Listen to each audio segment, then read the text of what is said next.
Et bonjour à tous, on se retrouve pour une nouvelle vidéo Moto GP. Aujourd'hui on va revenir sur le gros crash et la grosse polémique qui en a découlé sur le circuit d'Autriche, le Red Bull Ring. Il y a eu pas mal de choses à dire, pas mal de choses qui ont fait beaucoup parler après la course et même encore aujourd'hui. Lors de mon débrief, vous savez, je suis passé très rapidement sur cet événement parce que j'avais pas envie de dire des choses qui allaient peut-être potentiellement changer dans le temps. J'avais envie de me donner un petit peu de temps pour comprendre qui était le coupable, avoir aussi les déclarations de tous les pilotes pour mieux comprendre qu'est-ce qui s'était passé. Aujourd'hui, je trouve qu'on a beaucoup d'informations et je vais essayer de toutes vous les donner dans cette vidéo. Je sais que c'est une vidéo qui va quand même normalement faire pas mal réagir, pas mal de gens vont avoir un avis. Donc comme d'habitude, si vous avez un avis différent du mien, il n'y a aucun problème. La barre des commentaires est là pour ça. Vous pouvez dialoguer, échanger vos avis avec les internautes, avec moi-même. Il y a zéro souci. La seule chose que je vous demande, c'est du respect.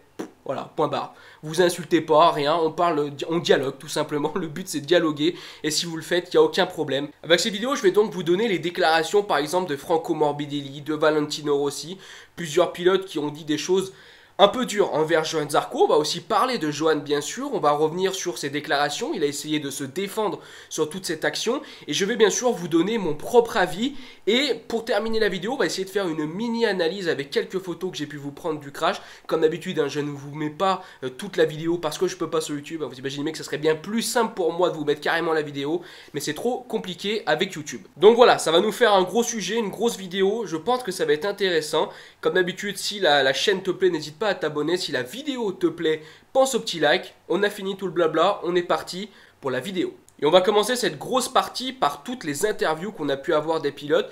Comme d'habitude, pour cette partie et les autres parties, c'est découpé maintenant dans la barre de temps de YouTube juste en dessous. Donc vous pouvez aller de partie en partie, regarder ce qui vous intéresse. Mais je vous conseille bien sûr de regarder toutes les parties pour bien comprendre mon propos et le propos des autres pilotes. On va donc commencer par Valentino Rossi. Valentino Rossi a donc dit « Je suis secoué, c'était la plus grosse frayeur de ma carrière. La direction de course doit faire quelque chose contre Zarco car il a freiné exprès devant Franco pour ne pas être dépassé. Je dois dire que c'était assez difficile, je suis un peu secoué. Même revenir à la deuxième course a été difficile. Je roulais le long de cette épingle à cheveux avec Vignales, on ralentissait au virage 3 et j'ai vu une ombre venir. Je pensais que c'était l'hélicoptère d'en haut, parfois il arrive pendant la course que l'hélicoptère passe au-dessus des pilotes et projette une ombre. Au lieu de cela, 2 balles sont arrivées. J'ai bien vu la Ducati de Zarco tandis que la moto de Morbidelli que je n'ai même pas vue. Je l'ai vu plus tard sur les photos. On continue avec la déclaration d'Aleix Espargaro qui dit « Alors il faut dire qu'il y a toujours Zarco quand ces choses arrivent, il est toujours impliqué. Heureusement, rien de grave ne s'est produit. » Et on termine par la déclaration de Franco Morbidelli, et ensuite je vais revenir là-dessus. C'est un demi-assassin, faire un freinage comme ça à 300 km/h, c'est avoir peu d'amour pour soi et pour ceux avec qui on roule. Il parle bien sûr à ce moment-là de Johann Zarco. Avant de vous donner la réponse de Johann Zarco, je vais essayer de vite rebondir sur tout ce qui a pu se dire. J'avoue que je suis un peu choqué de certaines déclarations. Des déclarations ne me plaisent pas beaucoup, je dois bien l'admettre. Alors je peux tout à fait comprendre qu'il y a eu de grandes peurs, comme l'a très bien dit Valentino Rossi. Il a dû être choqué, ça a dû être catastrophique, clairement dans la tête. Ça a dû être très très dur pour remonter sur la moto GP. J'ai même fait un petit tweet là-dessus parce que c'est vrai que ça a été quelque chose de sûrement très très dur pour les pilotes de remonter sur une moto, refaire la même course, repasser sur le même virage après clairement un crash aussi impressionnant. Maintenant personnellement je trouve que c'est très dur envers Johann Zarco. Ce qui m'a vraiment dérangé dans toutes ces déclarations, alors elles sont contre Johann Zarco, chacun peut avoir un point de vue, mais ce qui clairement moi me dérange c'est quand Valentino Rossi une nouvelle fois dit que Johann Zarco fait exprès de faire tout ça. Ça me dérange parce que personnellement je trouve que c'est plus un coup de pas de bol, une manœuvre qui a pu être peut-être un petit peu compliquée de la part de Johann Zarco. Je vous en parle juste après dans la troisième partie, là où on va décrypter image par image ce qui s'est passé. Mais je trouve que c'est quand même très très dur les propos de tous ces pilotes que je viens de vous lire. On passe directement aux propos de Johann Zarco. Comme ça, vous allez encore mieux comprendre quelle va être la réponse de Johann à tout ça. Avec donc de longs paragraphes, Johann Zarco dit: ce qui m'a fait mal, c'est qu'au moment des interviews avec la télé italienne, ils étaient vraiment en colère contre moi, que ce soit Franco ou Valentino. Valentino a vu la moto, il a eu peur, il a dit si la moto me prend, c'est fini. Franco est déjà parti, mais j'ai au moins pu parler avec Valentino pour tout calmer et bien expliquer que ce n'était pas une manœuvre faite exprès. Ça permet de rassurer, je crois que notre discussion était sincère. On a pris 10 minutes, rien que pour tous les deux, pour se parler sincèrement de ce qui s'est passé et échanger nos pensées sur ça. Tout va bien mieux maintenant, j'ai parlé avec Valet pendant une dizaine de minutes pour lui faire comprendre que je ne suis pas un mec fou. Il m'a juste dit que quand il avait vu le crash avec seulement les quelques angles de vue de la télé, j'étais très large et que j'avais fait ça au freinage pour bloquer Morbidelli. Je lui ai donc expliqué que non, je n'étais pas si large, il faut encore vérifier, même moi, car je n'étais pas excessivement large et que je voulais pas le stopper. Ce n'était pas mon idée au moment du freinage, je ne l'ai pas fait volontairement, or au début, quand il l'a vu, il le pensait. Johann Zarco continue donc en disant « J'ai pu faire un bon dépassement dans la ligne droite parce qu'il y avait vraiment une grosse différence moteur entre lui et moi et j'en ai profité. Alors que j'étais déjà bien devant, au moment du freinage, j'étais plus collé à gauche et c'est ça qui a dû me déporter sur la droite et c'est là qu'il a été surpris. Je n'ai pas fait d'erreur, on allait vite et c'est un virage difficile. Ma trajectoire n'était pas folle. Je n'étais pas plus large que d'habitude et je ne cherchais pas à le faire volontairement. À cette vitesse, qu'à presque 300 km/h, on ne peut pas changer sa trajectoire au dernier moment, comme en Moto 3. Et c'est la raison pour laquelle il m'a dit de faire attention à ça, et je lui ai dit, Valet, je fais attention à ça, et j'ai vraiment essayé de garder ma ligne, mais de la manière dont j'allais, je ne pouvais pas me décaler et contourner à gauche, et c'est peut-être ce qui a surpris Franco. C'est de ça que nous avons parlé. Donc voilà, vous avez pas mal de déclarations, je trouve que c'est intéressant pour mieux comprendre qu'est-ce qui s'est passé, surtout avec les propos de Johann Zarco. Il nous explique quelque chose qui est très simple, c'est que Johann, il a essayé de passer dans la ligne droite, il est passé, il n'y a aucun problème dans un endroit où souvent on ne dépasse pas. Maintenant, vous le savez, le moteur de la Yamaha est un moteur qui est pas très puissant, qui a beaucoup de problèmes ces temps-ci, donc c'est pas étonnant de voir le moteur de la Avincia, qui bien sûr est un moteur Ducati, arriver à doubler facilement Morbidelli. Et sûrement qu'à ce moment-là, Johann Zarco, et comme il le dit dans son interview, il a commencé à dépasser Morbidelli, il s'est pas posé de questions, il s'est dit on y va. Et justement, je vous mets un peu les images où on voit voilà en 3 actes, je trouve que cette action se joue en 3 actes, le dépassement de Johann Zarco.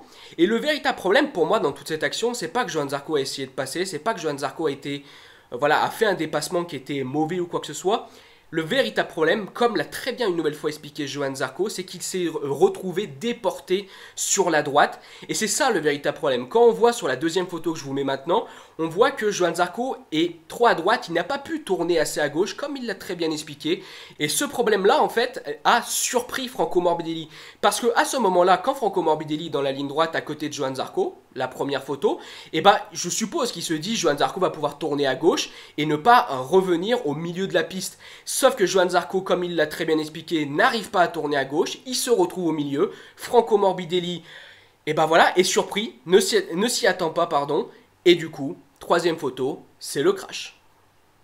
En fait, de mon avis, ce qui me dérange personnellement dans tout ça, qu'on puisse commencer à dire peut-être que Johann Zarco a fait une erreur, peut-être que Johann Zarco a mal lu l'action, peut-être que Johann Zarco a mal dépassé. Je trouve que c'est pas gênant de dire, on peut remettre en question l'action d'un pilote, on peut se dire que potentiellement Johann Zarco a mal fait quelque chose ou quoi que ce soit. Ça arrive, ce sont des pilotes MotoGP, on fait tous des erreurs. Des Rossi, des Marc Marquez et tant d'autres pilotes ont fait des erreurs dans leur carrière, ça arrive. Ce qui me dérange, c'est que dans les propos de beaucoup de pilotes, on a l'impression qu'il y a une haine contre Johann Zarco. On dit à Johann qu'il l'a fait exprès d'essayer de se mettre devant Franco Morbidelli, d'essayer de faire quelque chose d'extrêmement dangereux. Et ça me fait de la peine parce que j'ai vraiment pas l'impression personnellement que Johann Zarco avait prémédité ça ou avait pensé à faire ce mauvais coup. Et c'est justement ce qu'il dit dans son interview. Maintenant, à vous de le croire ou non. Pour conclure cette vidéo, personnellement, oui, je pense que Johann Zarco n'a pas eu une très bonne idée quand il s'est dit « je vais dépasser à cet endroit-là ». Maintenant, comme je l'ai dit, c'est un petit peu... quand t'es plus fort en moteur, tu es en train de dépasser le pilote, tu vas pas freiner et laisser passer Franco. Mais il faut l'avouer que dépasser dans ce virage à gauche, c'est un peu risqué. Loin de moi de dire que ça va faire un accident à tous les coups, mais c'est un peu risqué. Et donc automatiquement, par un peu de malchance, un peu de méconnaissance, parce que voilà, personne normalement dépasse à cet endroit-là à gauche dans ce virage, et Johann Zarco ne s'attendait pas à se voir déporté sur la droite, et c'est exactement la même chose pour Franco Morbidelli. Il ne s'attendait pas à voir Johann Zarco autant déporté sur la droite, et ce fut un crash. Personnellement, j'ai plus envie de penser à un fait de course. Moi, c'est plus un fait de course. Je crois dans les propos de Johann Zarco quand il dit qu'il n'a pas fait exprès, qu'il ne voulait pas ça et que c'était pas son but. On a vu même avec les données, la télémétrie, que Johann Zarco avait même freiné plus fort que d'habitude. Donc pour Rossi, Morbidelli ou même d'autres pilotes qui ont dit que Zarco avait freiné devant Morbidelli pour le gêner, j'ai envie de vous dire que la télémétrie nous prouve qu'une nouvelle fois c'est faux. Donc maintenant j'ai envie de vous dire, laissons faire la direction de course, à eux de trancher, s'il faut punir ou non Johann Zarco sur la prochaine course. Personnellement, de mon avis, je pense que c'est un fait de course qui a failli être très dangereux, très malheureux. Mais je pense quand même que ça reste un fait de course.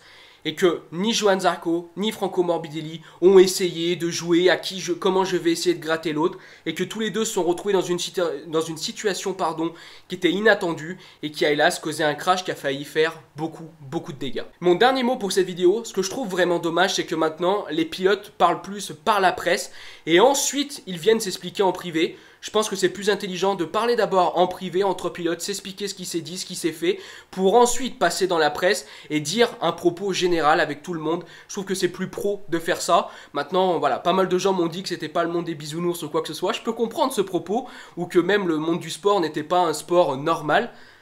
Et c'est un propos qui se tient, c'est tout à fait compréhensible, mais je trouve quand même que pour des pilotes comme ça, qui essaient souvent de montrer une image quand même qui est très clean, très pro, et c'est normal, ce sont des professionnels qui font rêver beaucoup de gens, je trouve que venir dans la presse dire, voilà, il l'a fait exprès, il voulait faire ci, il voulait faire ça, c'est un sorte de danger public en gros, bah, je trouve que c'est pas très pro, et je suis un peu déçu de voir de telles déclarations, et c'est vrai qu'en MotoGP ces derniers temps, on le voit de plus en plus et de plus en plus, comme Paul Espargaro à Brno, où il a dit, voilà, Johann Zarco a voulu me faire tomber. Je trouve que c'est des propos qui sont très durs et assez dommages à voir dans un sport d'un tel niveau. Donc voilà, moi je vous remercie d'avoir regardé la vidéo, c'est la fin, j'espère qu'elle vous a plu.